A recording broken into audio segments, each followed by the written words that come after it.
நற்செய்தி வாசகம். யோவான் எழுதிய நற்செய்தி 6ஆம் அதிகாரம் வசனம் 44 51 முடிய. என்னை அனுப்பிய தந்தை ஈர்த்தால் ஒழிய எவரும் என்னிடம் வர இயலாது. என்னிடம் வருபவரை நானும் இறுதி நாளில் உயிர்த்தெழச் செய்வேன். கடவுள் தாமே அனைவருக்கும் கற்றுத்தருவார் என இறைவாக்கு நூல்களில் எழுதியுள்ளது. தந்தைக்கு செவிசாய்த்து அவரிடமிருந்து கற்றுக்கொண்ட அனைவரும் என்னிடம் வருவர். கடவுள் தாமே கற்றுத்தருவார் என்பதிலிருந்து தந்தையை எவராவது கண்டுள்ளார் என்று பொருள் கொள்ளக்கூடாது.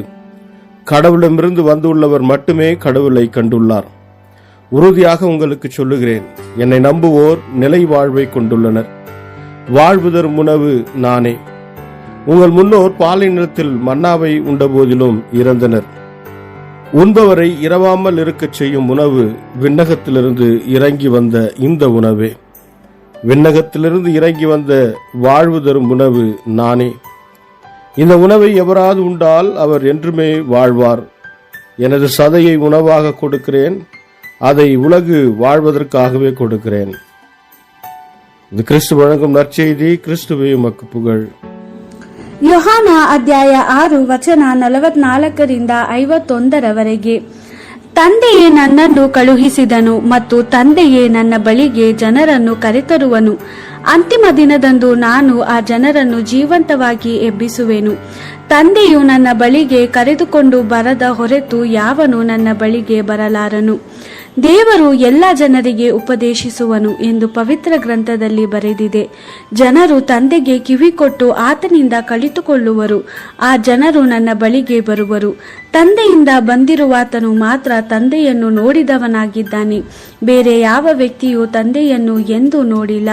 ನಾನು ನಿಮಗೆ ಸತ್ಯವನ್ನು ಹೇಳುತ್ತೇನೆ, ನನ್ನನ್ನು ನಂಬಿರುವವನು ನಿತ್ಯ ಜೀವವನ್ನು ಹೊಂದಿದ್ದಾನೆ. ನಾನೇ ಜೀವ ಕೊಡುವ ರೊಟ್ಟಿ.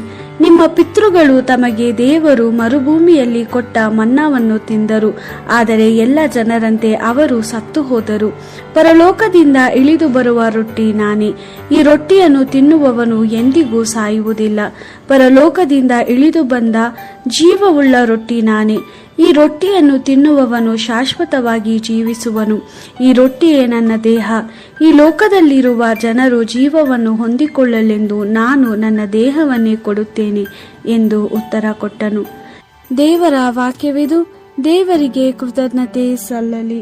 Gospel according to John chapter 6 verse 44 to 51. No one can come to me unless he is drawn by the Father who sent me.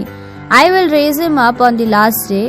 It has been written in the prophets, they shall all be taught by God.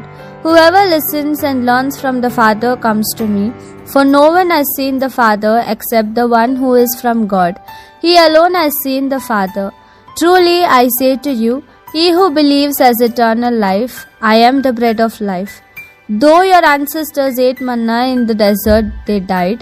But here you have the bread which comes down from heaven, so that you may eat of it and not die. I am the living bread which has come down from heaven.